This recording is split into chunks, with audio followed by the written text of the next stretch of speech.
Welcome to today's lunch and lecture. We do have this wonderful program thanks to the generosity of the Key Biscayne Community Foundation. And today our guests are from the Nature Conservancy. We all need good news, or hope at least. And so with all the doom and gloom, it's always wonderful to hear about the people who are really making a difference and hopefully improving the conditions that we have right now. And without further ado, I'm going to turn the mic over to Ramya. Most of you, or all of you know, my name is Ramya. I'm the Director of Environmental Science for the Key Biscayne Community Foundation. As always, we really appreciate you guys coming out for our monthly lectures. Today we have Morgan Higman from the Nature Conservancy, who's going to talk about some of the amazing work they're doing in climate adaptation. Thank you. Cool. Thank you so much for having me. I am really excited to be here. I was at a conference in Key West for the past couple of days. I'm actually based out of Tallahassee, but I lead our work on climate across the state of Florida for the Nature Conservancy. And I've heard that this is an engaging and interested and curious group. So I thought I'd start us off with a little quick TNC trivia. So, the Nature Conservancy has been around for quite some time. Does anybody know how long, approximately when we might have been founded? 20 years, 30 years? We were founded in 1951. So, yeah, we're a relatively mature organization. Our Florida chapter is one of our oldest. It was founded in 1959. Does anyone want to hazard a guess how many states we do work in?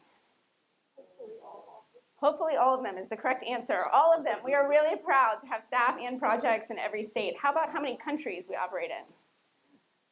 70 plus is the answer that I can feel confident in, yes. And so we are really mindful that nature is everywhere. People are in most places, and we want to protect both. And so our work has spread to almost every continent and 70 plus countries. We're really proud of that. I wanted to lay the groundwork that our global organization is nonprofit, nonpartisan, and we have about 5,000 employees around the world. In Florida, we have about 90 employees who do work on land and water protection, both freshwater and marine, a little bit of agriculture kind of work, and some youth education and kind of place-based work on our preserves. This photo here is our Blowing Rocks Preserve, which is just north of us.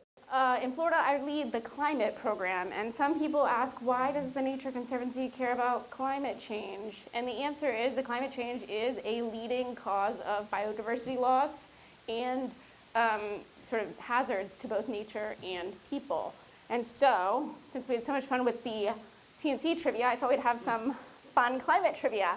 When we talk about climate change, we're mostly talking about anthropogenic greenhouse gases, right? So man-made causes of gases that are being released that are harming our atmosphere, changing our climate.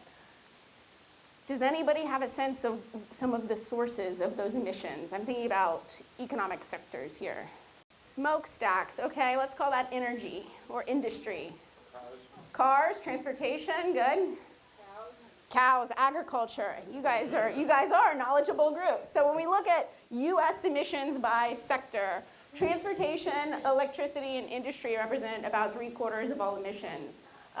Cows are in the agriculture group, and buildings, by buildings what we mean here is not electricity, but heat. So in Florida, this is not a primary source of emissions because most of our houses are fully electric, but in Maine and Montana and places where they have furnaces and oils for heating, those are building emissions. So if we look at this pie chart, we think about these sectors as the leading sources of emissions. I want you to hazard a guess about some of the states with the highest emissions in our country. Any guesses? Texas is a great guess. I'm thinking top 5 here, but Texas is one. So what else do we have? Florida, okay, very good. Any other guesses? New Jersey is not one. Think bigger. California, very good. So, top 5 highest emitting states are Texas, California, Florida, Louisiana, and Pennsylvania. What I would encourage you to think about here is these are large states, and all of them except Florida are associated with industrial activities to some degree or another. And those are important sources of emissions from our pie chart here. How about the highest energy consuming states? California, not New York. Texas, I'll give you a hint, it's all of the ones that are the highest emitting states. So most of my colleagues at the Nature Conservancy are land experts or biologists or some kind of sciencey person. I am not any of those things. I am an energy policy person. And I'm an energy policy person because energy is the leading source of emissions, by which we mean mostly transportation, electricity, and industry. So when you think about emissions and energy, you can think about these states as being the ones that are the most important in addressing sort of the cause of climate change in our country.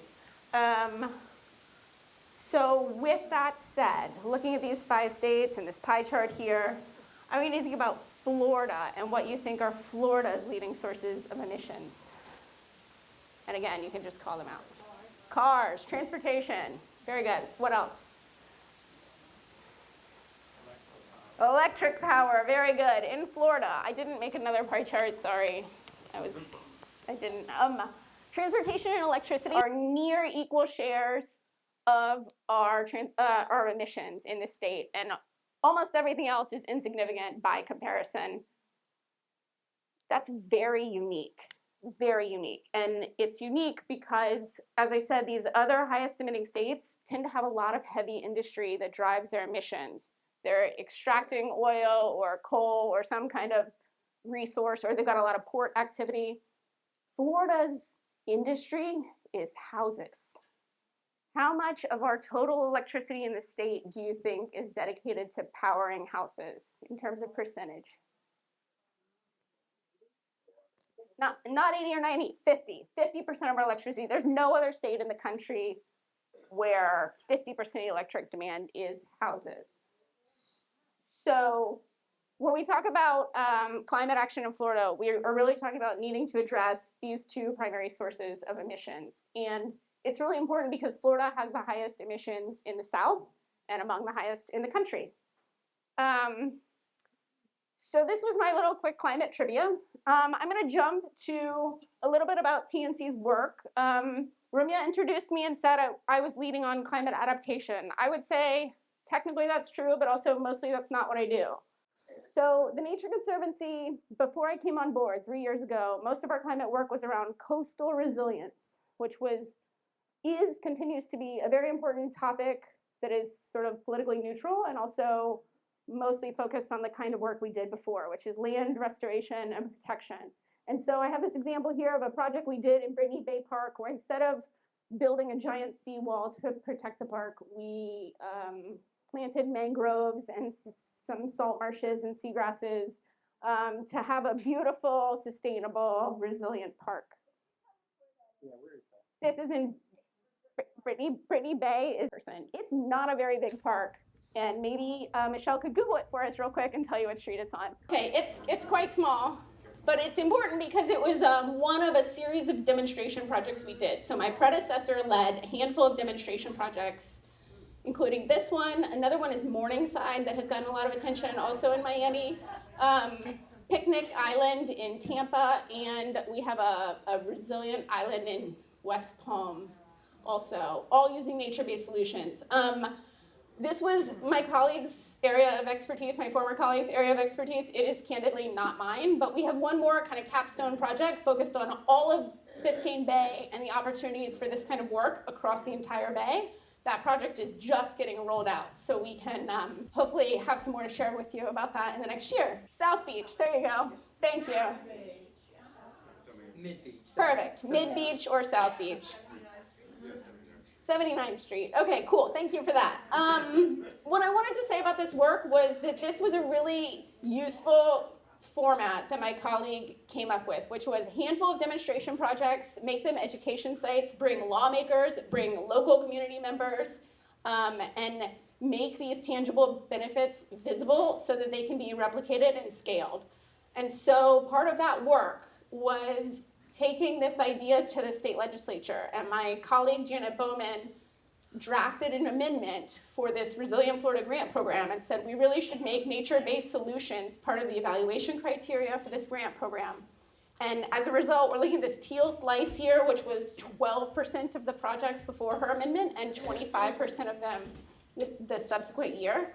And so this is kind of a success story for TNC. This is the work we wanted to do, a couple of place-based projects, and then a policy improvement that has sort of radically changed the amount of this work that we're seeing across the state. I'm going to say it again, I'm an energy policy person. I am helping finish some of the outstanding work, but this is climate adaptation work, in my view. This is about making our communities safer and more resilient in the face of increasing climate hazards.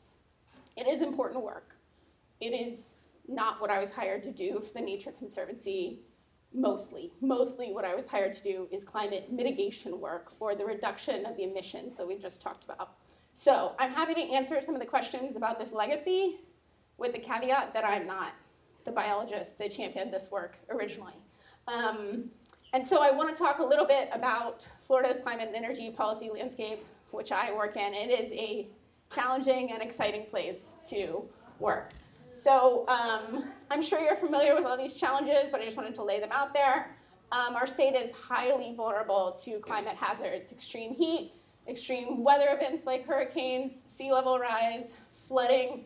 Our infrastructure is vulnerable and our people are vulnerable. NOAA has done some assessments, and Southeast Florida, this part of our beautiful state, is among the most vulnerable places in the world, not just in the United States or in Florida. And so recognizing that is an important starting place for making investments that not only reduce emissions, but also make us more resilient. Rapid growth and development. Florida gets between 800 and 900 new residents a day. As I said, those households are our industry. So that's important to think about when we think about investments and policy opportunities. And finally, we have this contested policy environment where some or many of our elected officials are not especially interested in reducing emissions or talking about climate change at all. And so all those things are things we have to think about as we're building out our body of work. Conversely, we do have some enabling conditions, or at least some important leadership angles to consider. One of them is that Florida actually leads on utility scale deployment of new solar year over year, just about. So Texas has more in absolute terms of solar. Florida has more new deployments going in at this time. We're also second in electric vehicle adoption in the country, behind only one state. Who can name it? California, that's right. And we're way far behind California. But mostly it's just the fact that we have a large population, a relatively affluent population, that is driving this EV adoption. We also have this really high electric demand. And so that creates kind of both constraints and opportunities for addressing climate action. But I put this picture up here because this is a utility scale solar farm owned by an investor-owned utility in Florida. Want to hazard a guess? FPL, that's right. This is about a 650-acre solar field developed by FPL. This is not what I want climate change to look like, or climate action to look like. This is what FPL wants it to look like. And they want it to look this way because they get to preserve their bottom line and charge a premium for feel-good, emissions-free energy that is probably built on a former farm. We do need more renewables, that is true. But this is not the only way to do that. And so diversifying ownership structures and infrastructure designs is a core part of what I'm trying to do for our state and our country. And so finally, I want to recognize some opportunities. We have a ton of solar potential. We are the sunshine state.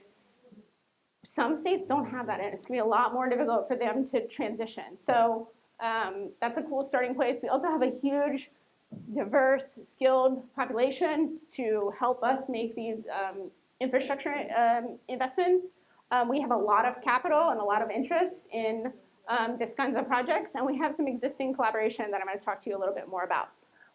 So this is the exciting, complicated landscape of our state when it comes to climate. And this is my model for working in that complicated landscape. And it begins with key constituencies. So I mentioned I was at a conference the last couple days. I don't know if you know, but the 4-county region in Southeast Florida is part of what is called the Southeast Florida Climate Compact. It is one of the country's earliest examples of local governments coming together and saying these are important issues, and it's not enough for us to work individually. We need to have regional collaboration on this issue. And tangible benefits is another thing I mentioned. I think it's really important that climate change is not this thing that is far away in the distant future and somebody else's problem, but is a thing we can point to in our community and say, here's some of the issues we've experienced, and here are some of the investments that we've made to combat them. And finally, I don't know if you all know this, but in the last couple of years, it has been raining federal money from the Infrastructure Investment and Jobs Act and Inflation Reduction Act. And our state officials have missed a lot of opportunities to capture those federal dollars for our state. And so I have made it my mission to capture as many of those dollars as we can to enable this work. And so I'll talk to you a little bit about some of the examples of that. The first is that first example here is what I've called enabling local leaders. This Southeast Climate Compact that I mentioned is one of the oldest, most sophisticated, and important. That's why I went to this conference. I was talking about some of the work that we're doing with these local communities, but it's not the only one. So increasingly, Florida has seen local organization around climate, both adaptation and mitigation challenges and opportunities. And so we have 8 what we call climate collaboratives, which are formalized to some degree groups of local governments. Altogether, these 8 represent about 80% of our state, which is really important because if we're not going to have meaningful, innovative, equitable, transformative policy, the next best thing is that we have a lot of coordination across our state at the local level.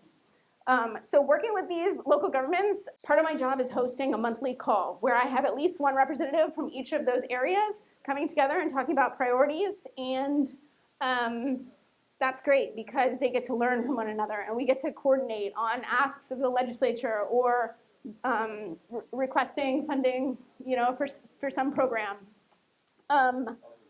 It's also important because when we're talking about things like electric vehicles, we want to make sure that you can drive your car from Key West to Jacksonville and be able to charge it all along the way, particularly in an evacuation scenario, say, right? So that regional coordination is very important.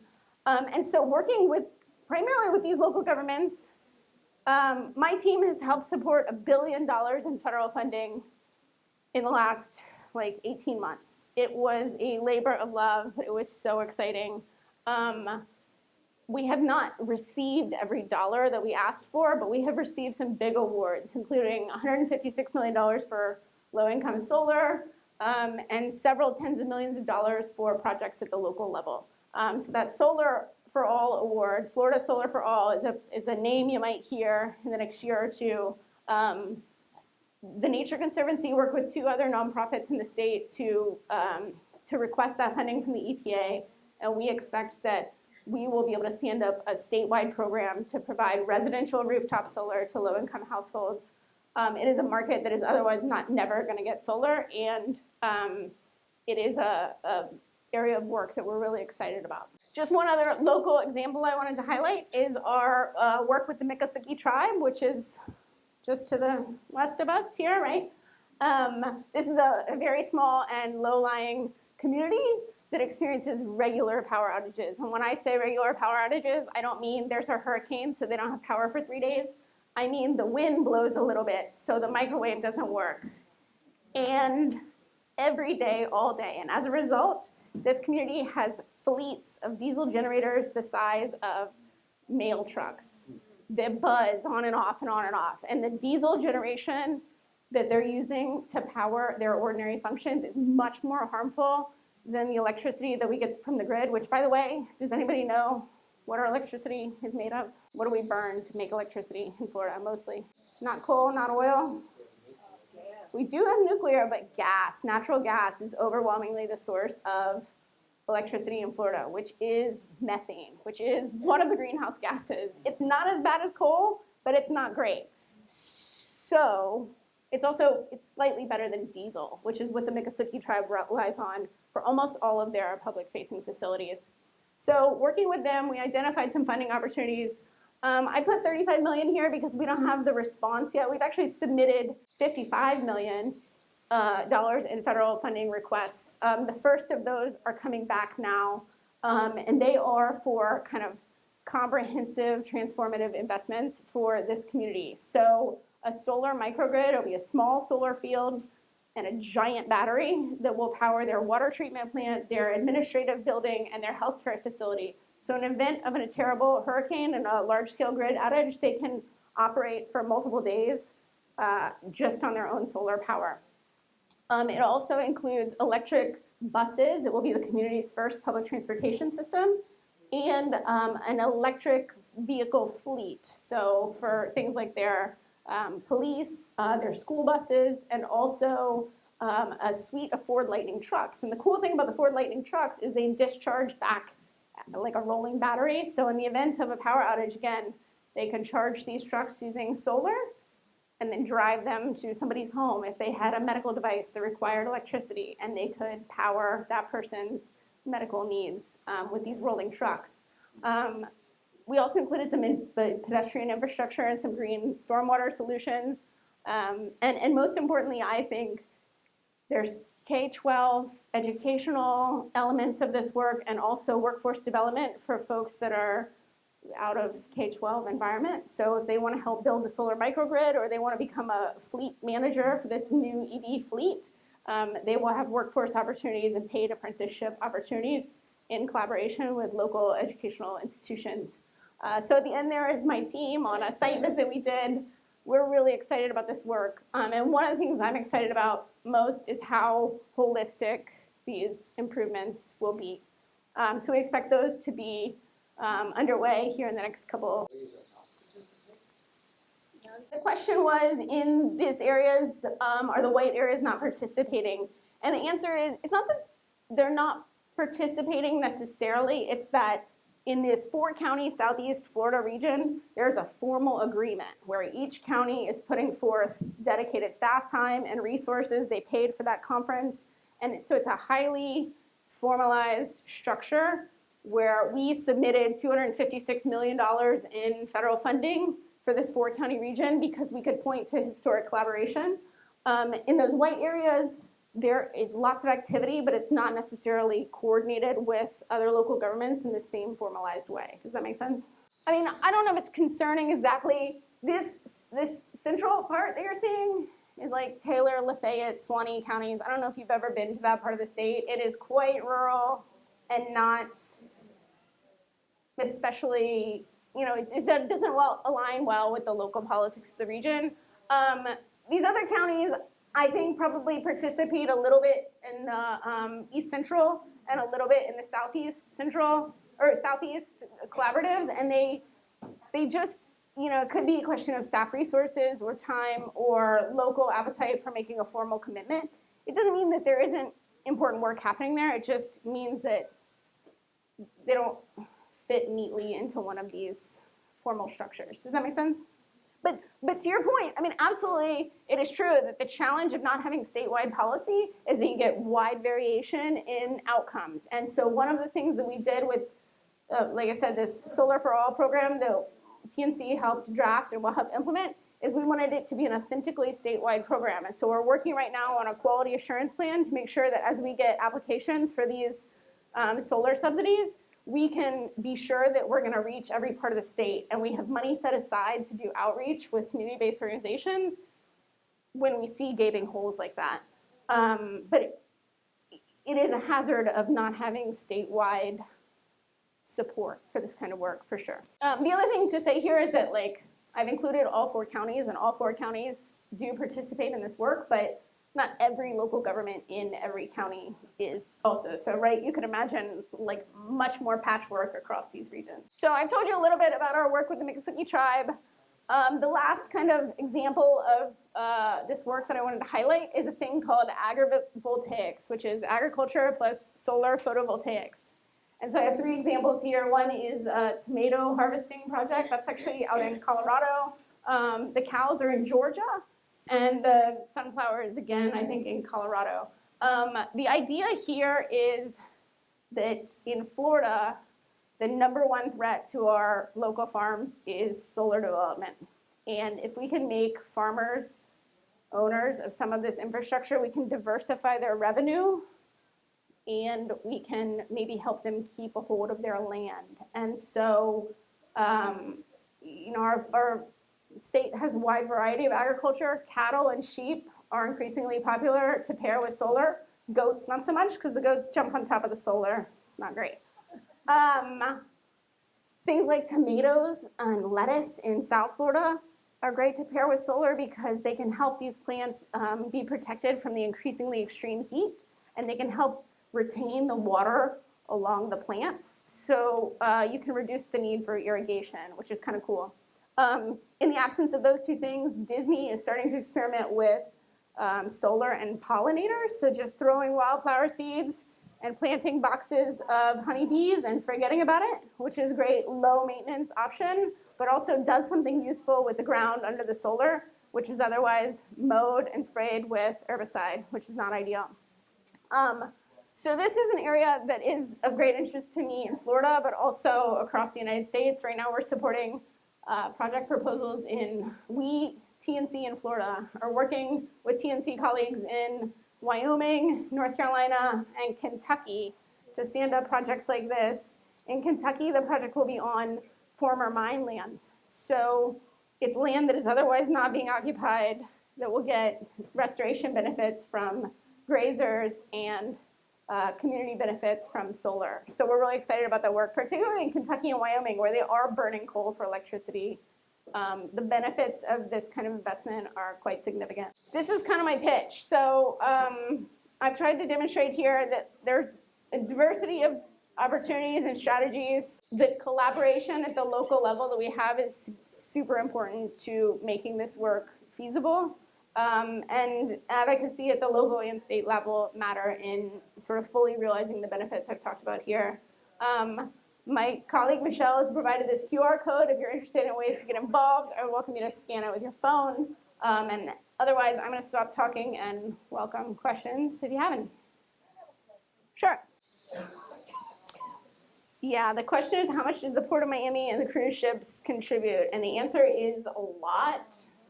Probably not quite as much as the airport, if I'm honest, because the cruise ships individually are significant, but the volume that is seen at the airport for both passengers and cargo is probably outdoing it. I do know that the Port of Miami has been relatively proactive. You're not going to see electric cruise ships anytime soon. Candidly, that is one of the biggest challenges with climate change is solar power is really great. It is not energy dense enough to keep an airplane in the sky because the batteries would be so heavy. So for cruise ships and airplanes and some other heavy machinery, the idea is that a new fuel source is needed. You might have heard about hydrogen. Green hydrogen is the idea that we're going to use electricity from solar panels to split water molecules and capture the hydrogen and then put it in a tank to power an airplane or a truck or a boat. And it does work. The problem is hydrogen molecules are very small, and so it's hard to contain them, and also they're very flammable, so if you bump into anything, it's probably going to be a bad time. So the technology and the market are not quite there. But the cruise industry and the ports in particular are making investments in reducing emissions around the things that they're using to complete port logistics. So you're seeing a lot more electric forklifts and solar on buildings, and that's great because it's shade for the employees or the tourists, and also the port electricity that goes into those boats to power, some of the functions can be reduced. But that bunker fuel that they're burning for those cruise ships, we're a long way off from doing anything about that.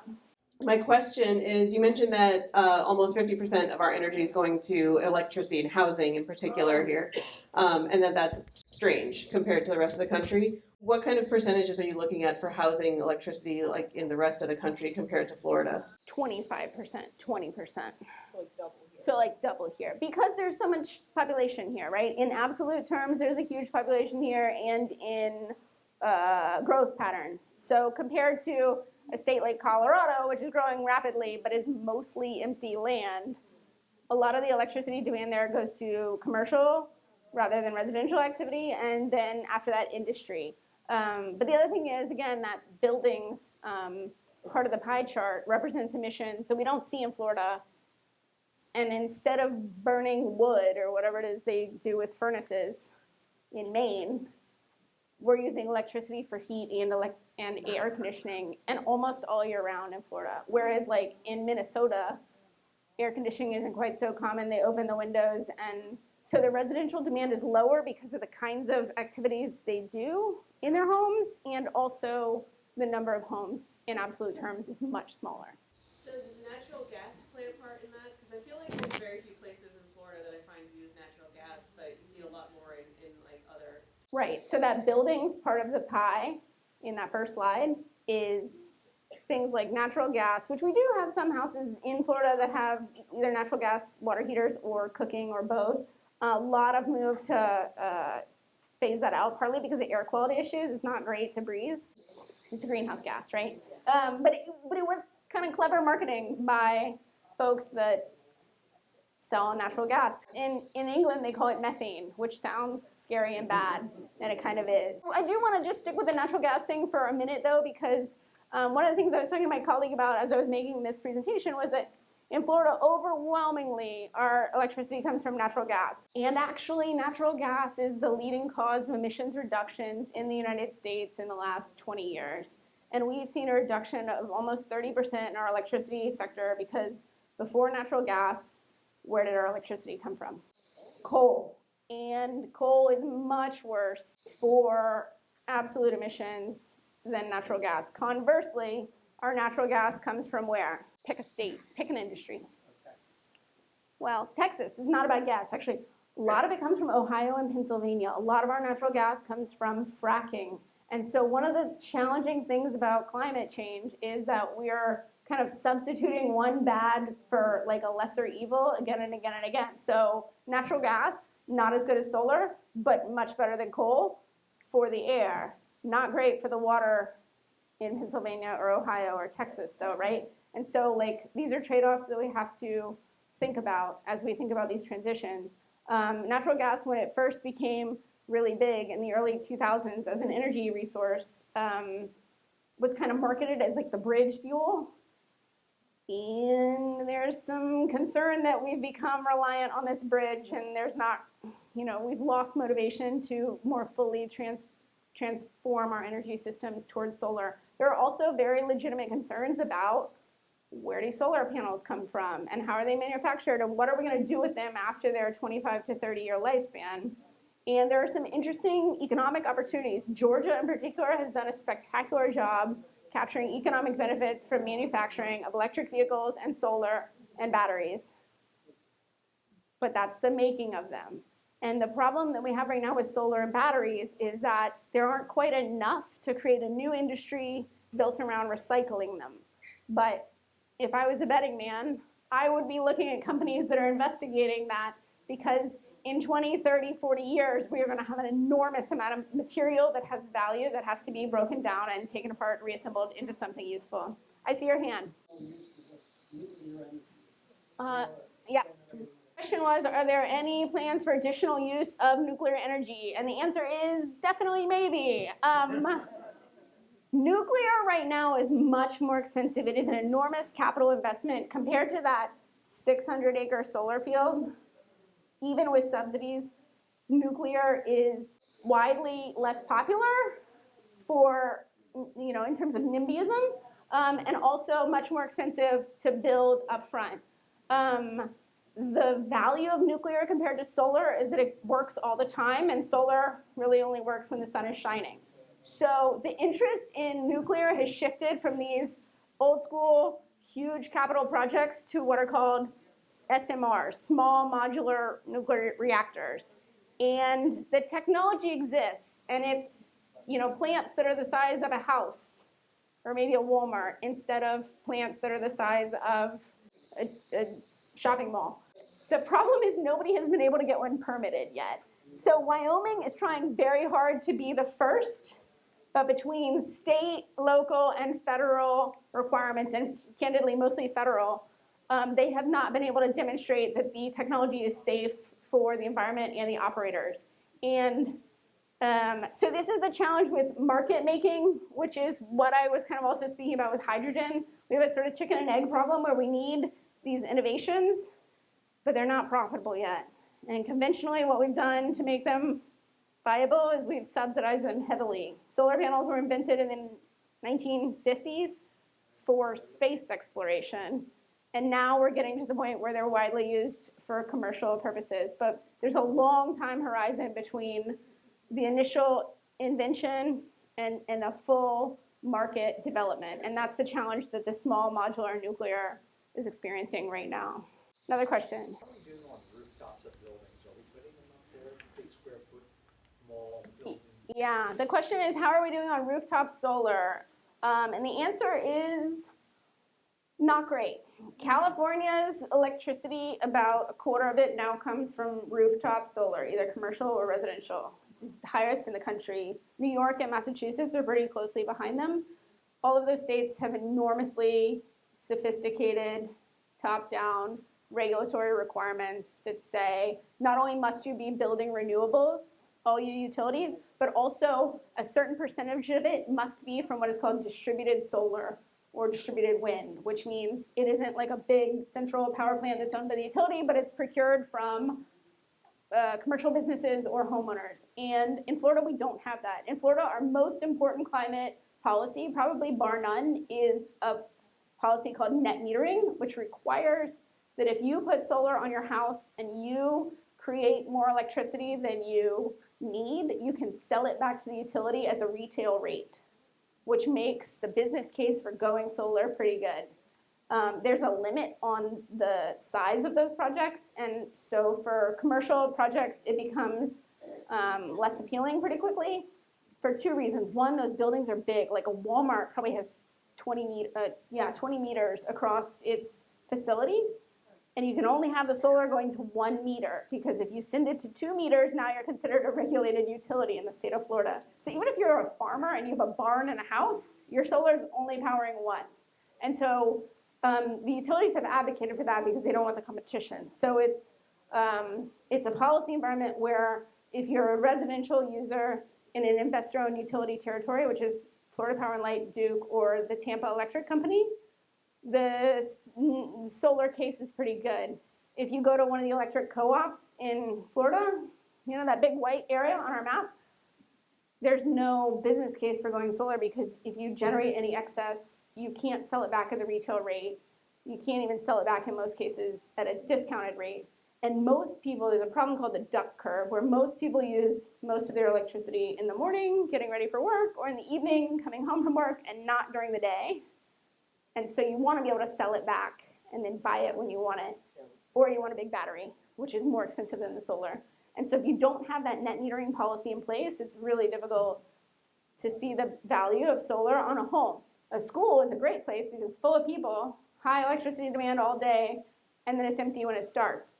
But the incentives in this state aren't there to see that solar. But that, to me, that's a problem, because it's a huge hazard to our land use. And right now, FPL and Duke together have already promised to put 2% of our entire state under solar panels by like 2035.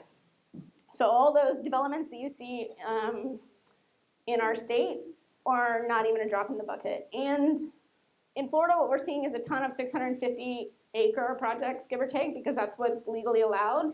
In Georgia, they have local control over solar siting, which we don't have in Florida. So Georgia has some projects that are 11,000 acres, 11,000 acres. But they also have local control. So communities can say, we don't want this in our backyard. And so you see much different solar patterns. Florida doesn't have that. The city of Miami or Gainesville or wherever can't say to FPL, you can't build that here. If it's zoned for agricultural use, they can put a solar farm on it. So I think there's a really important case for incentivizing rooftop solar everywhere. There's a question in the back here, and we'll come to you. Is there, the new administration that is coming, is it going to be helping the environment or the opposite? On a national level, I have spent the last year and a half racing to capture every federal dollar I could, because it is conceivable that the next administration could decide that that is not a priority, or in fact, oil and gas investments are a priority. And funding that is obligated usually cannot be taken back. So in the case of our Florida Solar for All Award, we received $156 million, and they said, yay, congratulations, here's your award notice. And then we had 3 months of working out our program plan, and then we signed a contractual agreement that says the federal government owes us $156 million. Probably that program is safe, but I have outstanding grant applications that I'm kind of telling my partners, let's pretend like this isn't going to be funded because the funding might not be there, or the staff might not be there to evaluate the applications to allocate the funding. So on the one hand, I'm kind of trying to come up with contingency plans, which are a lot about corporate commitments to climate action, and can we leverage some of those corporate commitments to encourage them to make investments on their own behalf or for philanthropic reasons. So that's one area. On the other hand, DOE has a grant for $2 to $50 million for renewable energy projects in communities of 10,000 or less. And I am running around the state finding communities of 10,000 or less to apply for this grant as though it's going to happen because maybe it'll be fine. In our state, our governor is not especially enthusiastic about climate action. And in the previous legislative session, not this one, but in the previous one, the Biden administration made $346 million of energy efficiency tax credits available to our state. And the governor said, no, thank you, I don't want that. He also said, no, thank you, I don't want the $156 million for low-income solar. So I went after the $156 million for low-income solar because I could do that as a nonprofit. The tax credits have to come through the state. And so we tried to raise a bunch of cane and ask nicely. And this year, the governor quietly accepted that money. We have no idea why. We have no idea why. But we're not raising cane. We don't want to go to the Herald and celebrate because those funds aren't obligated yet. We're still working to, or not me, but the state is still working to get that award agreement finalized. I think they're going to be able to do it before January. So that's great. And also, he doesn't want credit for it. So I want to give him credit without giving him credit. And I want to make sure we get that money. And so with the new presidential administration, it remains to be seen. Some of this money could still be there. Some of it could not. I'm trying to both act like it's going to evaporate and also going to be there at the same time. Because the truth of the matter is these investments that the tribe is making, or that Miami-Dade County and local governments all across the state are needed, and they're greatly valuable. And if we do all the design work and we submit the grant application, it doesn't get funded, we will come up with another way to fund those projects. But we can't just stop imagining that we're going to do this. And part of having not only these ideas, but these concrete conversations and designs is that we can talk to folks who might fund it outside of the federal government, right? And help build these markets not only with subsidies and policy, but also with philanthropy or with corporate collaboration, or however it is that we have to do it. So I'm trying to hedge, but also remain optimistic. Things that are environmentally friendly put into those construction requirements, like every new house that's built has to have solar on its roof? Yes. So the question is, at the state level, there are requirements, particularly around resilience. In Florida, we have to do the straps. Maybe you've seen this in the new construction that anchor the roof to the wall. It's literally a metal strap with like a couple nails in it. And it's mostly not common in other states. But in Florida, because of our winds, we have this policy. A policy that is less talked about, that I was having conversations with Miami-Dade and Monroe and Broward and Palm Beach about in the last day, was that most homeowners don't know. If you're building a new home and they do that one strip that is required, it's good. If you do it half around again, it is 75% stronger. It is a huge improvement in wind resistance. And most people just don't know that, so they don't ask for it. So developers don't prioritize it because this much metal is so many dollars they can save when they're building 300 houses. So those kinds of conversations definitely exist. Energy efficiency broadly is something that historically we talked about as being politically neutral and very beneficial for emissions and consumer spending, et cetera. In recent years, and I'm using this governor example that I just mentioned, that has become less true. Energy efficiency even has become politicized. So the answer is we're trying, but Sometimes the resilience and the emissions reduction incentives line up. Like the energy efficiency is a good case of like, if you lose power, isn't it great if your home is energy efficient so it's colder longer? Sometimes they don't always line up, and often it's just difficult to have a conversation. The concern about baking in these requirements, California did that. California said all new residences are gonna have solar, and people were very upset about the impact to home prices. They didn't account for the fact that the energy cost reduction kind of outweighed it because the upfront cost on new construction was not insignificant. So the answer is yes. I'm a big fan of those conversations. More often they happen at the local level than at the state level. And there are also some invisible seeming things, like that strap for the roof connector. I'm not a construction guy, can you tell? There are some other kind of invisible seeming things like that that are really useful, and we try and work on those, but I just had an example and it's gone. Title, yes. Yeah, the question is, what about tidal energy? And actually, I was in DC in my last job, but I was working with a professor who was very interested in sort of beta testing tidal energy in the Gulf Coast, and he was from the Netherlands or something, not even a Florida guy. And the answer is like nuclear, it's a very new technology that needs a lot of subsidies, and it's hard to imagine at scale. One of the challenges is that it kind of makes sense for it to be close to the coast because it's not very energy dense electricity, and so you want a short line to an immediate use rather than like the offshore wind that we see in the Northeast. Those are enormous panels, and the cables are like this going to the shore. So it doesn't really matter that they're really far away because there's a ton of energy.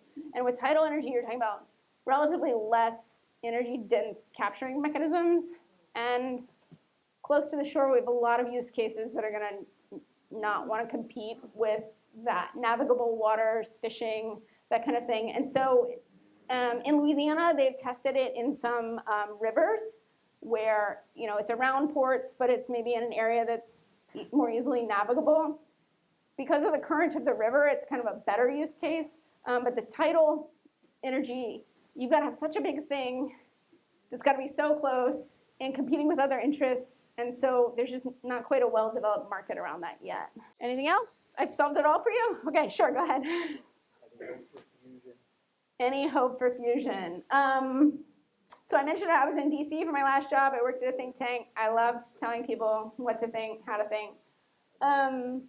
Fusion and tidal energy, even small modular nuclear, I tend to think about as this idea that we're like going to innovate our way out of climate change. I think those topics are like kind of sexy and cool, and we need some of that. I'm not an Elon Musk fan, but he did make an electric vehicle that is aesthetically pleasing, and that was really important in growing the market. But I hedge on innovations that are that need so much market support when we see underinvestment in existing technologies that can make radical improvements in resilience, in emissions reduction, in economic development. I mean, if you know, it's almost inconceivable. Oh, but in the Miccosukee tribe, we were talking about this. Their casino, one of their biggest days is right after Thanksgiving, and they had a power outage like 2 years ago, and they lost like millions of dollars in a 2-day power outage. And so if we started to quantify in Florida the cost of power losses that are mostly from downed electricity lines, if everybody in this room had solar on the roof and an electric vehicle, they could charge the vehicle with the solar during the day and watch TV during the nighttime during the hurricane.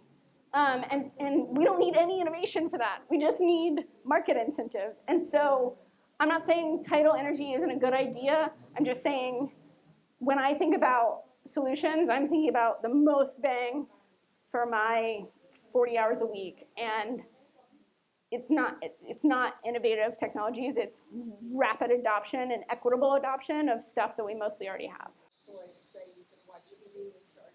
Ford Lightning is doing it. I credit Ford a lot with their bidirectional charging is very popular. And school buses are the other area where we're seeing increased interest in schools, which are emergency shelters, which can have solar on the roof and a bus battery and be relatively self-sufficient. But I think if I was going to pick an innovation that needed more support, for me, it's like modularity in some of these new technologies. I want to be able to go to IKEA and get my solar panels. And I was just reading an article in Europe, the thing that's becoming very popular is like a solar panel balcony wall. So if you live in a condo, you can go to IKEA and buy your solar panel, and it's got a wall outlet. You plug it into the wall, and now it's adding electricity to your house, and all you had to do is take it out of the box. And if we could have microgrid technology or these systems that are solar plus a battery for that kind of resilience and that kind of ease and that low cost, you know, that would be huge. High impact windows are terrific. I don't think solar on windows is a likely wide scale technology, but it's a good complement because it's resilient and it's energy efficient. So, you know, those are the things we can think about. Oh, cool. Mm-hmm. And I think this is going to be one of the answers. Mm-hmm. You don't have to grow up Right, understanding right. the answers. Yeah. And I think you and people like you could go around to different schools Mhm. and start, that this becomes common knowledge. Yeah. It's not some far out. So she's talking about the importance of education, especially early education and exposure to these technologies. And I just want to highlight, my kid is outside on the playground with a colleague of mine. He's 11 months old. And I took him to the library for story time. And after that, they have this big wall of toys. And there was a kid who had a wooden thing with the beads in the car that goes on the track. And he got to the end of the track and he said, "Look, Mom, a charging station." And that's exactly what you're talking about. He was 4. He doesn't think about gas stations. Yeah. So that was cool, and that was inspiring for me. And I think some of it is just, becoming familiar with it. For us, it seems like complicated and new, and for them, it's just, Grow up yeah. understanding how important Yeah. it is. Well, thank you so much for your time. I really was excited to come here, and I appreciate your interest.